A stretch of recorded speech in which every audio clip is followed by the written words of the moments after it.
नमस्कार, मैं नियाज खान और आप देख रहे हैं न्यूज एक्सप्रेस। देश का किसान एक बार फिर से सड़क पर है क्योंकि लगातार किसानों की जो मांग है उस मांग को लेकर के कई बैठकें हुई, लेकिन इसके बावजूद किसानों की मांग को नहीं माना गया और जिसके बाद किसानों ने फैसला किया कि अब वो नोएडा से दिल्ली की तरफ कूच करेंगे। और आज सुबह से ही सड़कों पर अफरा तफरी का माहौल है। मतलब किसान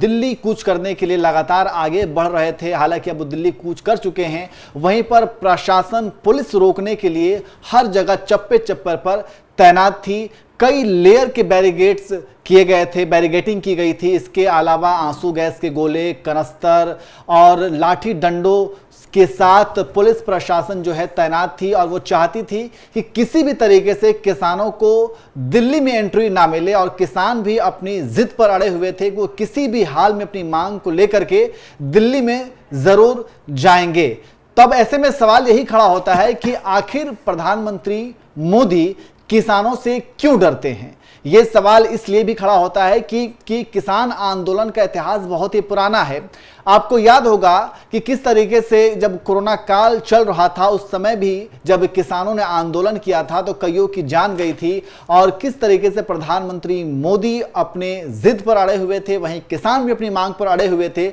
और आखिर में प्रधानमंत्री मोदी को वो जो बिल थे उसको वापस लेना पड़ा था। तो एक बार फिर से वैसा ही माहौल बनता दिख रहा है और किसान जो हैं वो सड़क पर आ चुके हैं। तो इसी पर हम चर्चा करेंगे और हमारे साथ चर्चा करने के लिए वरिष्ठ पत्रकार अमीन अहमद जी हैं। अमीन जी, जिस तरीके से मैंने शुरुआत की और ये पूरा मामला क्या है और किसानों की मांग क्या है ये आप अच्छी तरीके से जानते हैं, लेकिन इन सब चीज़ों को देखते हुए और ये पूरा मामला देखते हुए ये कहा जा रहा है कि प्रधानमंत्री मोदी आखिर किसानों से खौफ क्यों खाते हैं, आखिर किसानों को अपने ही देश में इस तरीके से क्यों सताया जाता है। सताया जाने मतलब ये कि वो खुलकर प्रदर्शन भी नहीं कर सकते हैं, लाठी डंडे लेकर के लोगों को पुलिस प्रशासन वहां पर खड़ी है, गैस कनस्तर, जैसे वो किसान ना बल्कि वो आतंकवादी हों। नहीं, ये चीज़ सही है, लेकिन एक चीज़ अपने न्यूज एक्सप्रेस के व्यूवर्स को ये चीज़ बता दी जाए कि ये ऑल इंडिया किसान यूनियन के जो संस्थाएं हैं, जो रजिस्टर्ड हैं, उनका आंदोलन नहीं है। ये समझना ये ज़रूरी है कि ये नोएडा अथॉरिटी द्वारा जो अथॉरिटी बनी हुई है उसके जो है सताए हुए किसान हैं जो नोएडा के अथॉरिटी में आते हैं, जैसे सूरजपुर के अंतर्गत जो है नोएडा में जो गांव हैं उनके किसान हैं। उनकी मांग ये है कि जो किसानों की ज़मीन अधिग्रहण की गई है उसमें धांधली हुई है और जो कहा गया था सरकार द्वारा कि आपकी ज़मीन ली जाएगी और आपको जो है वो मेहनताना दिया जाएगा, वो चीज़ें नहीं दी गई है। आप देख लीजिए कि बायर एसोसिएशन से लेके नोएडा से लेके गाजियाबाद और क्या कहते हैं इधर सूरजपुर की तरफ जितनी भी सोसाइटियां बनी हुई हैं, सब में ये कहा गया था कि जो सरकार जो है जो आपका खेत लेगी उसका मुआवजा देगी, प्लस जो है आपको एक फ्लैट देगी, चाहे वो 2 कमरों का हो चाहे 4 कमरों का हो, चाहे, तो वो चीज़ें नहीं दी है। नोएडा अथॉरिटी यानी यूपी गवर्नमेंट इसमें जो है सीधे तौर से इन्वॉल्व है, क्योंकि किसान नोएडा के हैं वो अपनी मांगों को लेकर हैं। जिस तरह से आपने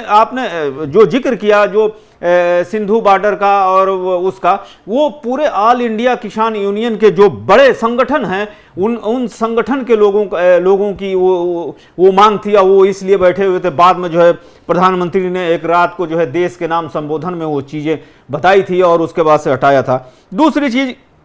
इनकी ये एक और मांग है कि 4.7% की जो मुआवजे की जो चीज़ें हैं, जैसे आपने देखा होगा नियाज की अभी जो है भारत सरकार और यूपी सरकार ने मिलकर जो है जेवर में जो काफ़ी पिछले 30-40 सालों से जो अटका हुआ जो एयरपोर्ट है, आप दिल्ली एयरपोर्ट पे जो है आपने हमेशा खबर सुनी होगी कि रनवे जाम है और रनवे पे जो है जगह नहीं मिल रही है, फ्लाइट जो है आसमान में दिल्ली में मंडरा रही है। तो ये तमाम चीज़ें थी, तो इसलिए भारत सरकार जो है, जैसे ही सरकार एक तरफा हुई, डबल इंजन की सरकार हुई, यूपी में बीजेपी की सरकार, केंद्र में बीजेपी की सरकार, तो उन्होंने ज़मीनों का अधिग्रहण किया। उसमें भी जो है कई विवादित चीज़ें देखने को मिली। किसानों का आरोप है कि अधिकारियों ने ज़बरदस्ती ली ज़मीन, जो ज़मीन नहीं चाहिए थी वो ली। तो ये एक जो है कंट्राडिक्ट बना रहता है। आप देखिए अयोध्या में जो राम मंदिर को लेके के बाद जो वहां पे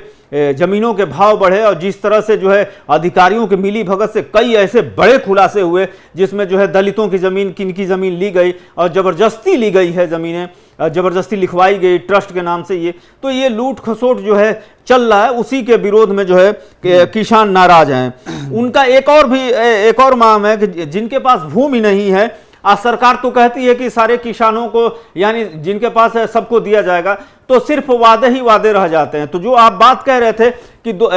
प्रधानमंत्री मोदी जब 2013 में जब नारा लगता था और जब 2014 में आए तो कहे कई भाषणों में, अनगिनत भाषणों में, रैलियों में उन्होंने ये बात बोली कि हम किसानों की आय दुगुनी कर देंगे। 2024 चल रहा है, हालत इतनी खराब है कि इस बात को एमएसपी जो ऑल इंडिया किसान यूनियन का जो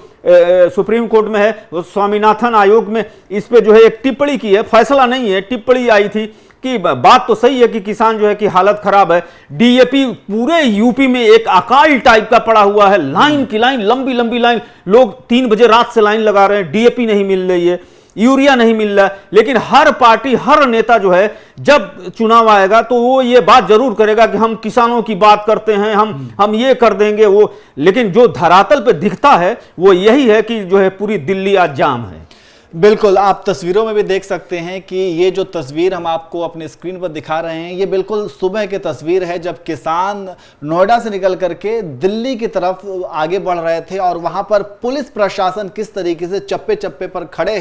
खड़ी है आप तस्वीर देख सकते हैं और किसानों को रोक रही थी, किसानों को आगे जाने नहीं दिया जा रहा था। इसके अलावा बॉर्डर पर भी वहां पर किसानों को रोकने के लिए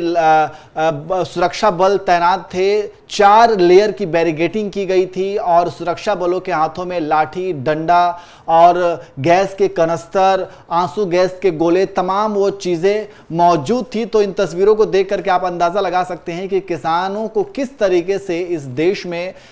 प्रदर्शन के नाम पर रोका जाता है। हालांकि उनकी अपनी मांग है और इस मांग को लेकर के उन्होंने पहले बैठक की थी, लेकिन बैठक में बात नहीं बनी और बैठक में उनकी मांगों को नहीं माना गया। इसके बाद ही उन्होंने ये फैसला किया कि वो अब शीतकालीन सत्र भी चल रहा है दिल्ली के अंदर, तो शीतकालीन सत्र में वो संसद का घेराव करने और अपनी मांगों को मनवाने के लिए किसानों ने जो है यात्रा शुरू की थी और इस तरीके से आंदोलन की शुरुआत हुई थी। और इसलिए भी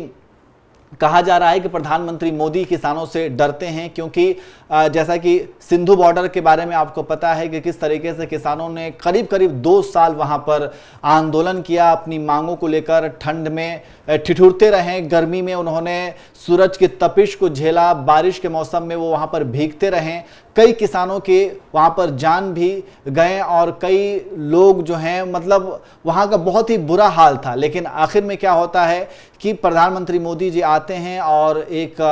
भाषण देते हैं और ये कहते हैं कि मैं दिए के समान जलता सत्य को समझा नहीं सका, और वो ये कह करके कि बिल को वापस ले लेते हैं। तो ये पूरा का पूरा मामला था और उसको वापस लिया गया था। लेकिन अब ये जो नोएडा के किसान हैं, नोएडा के अथॉरिटी के जो उनकी मांगे हैं उसको लेकर के वो सड़क पर हैं, लेकिन इसके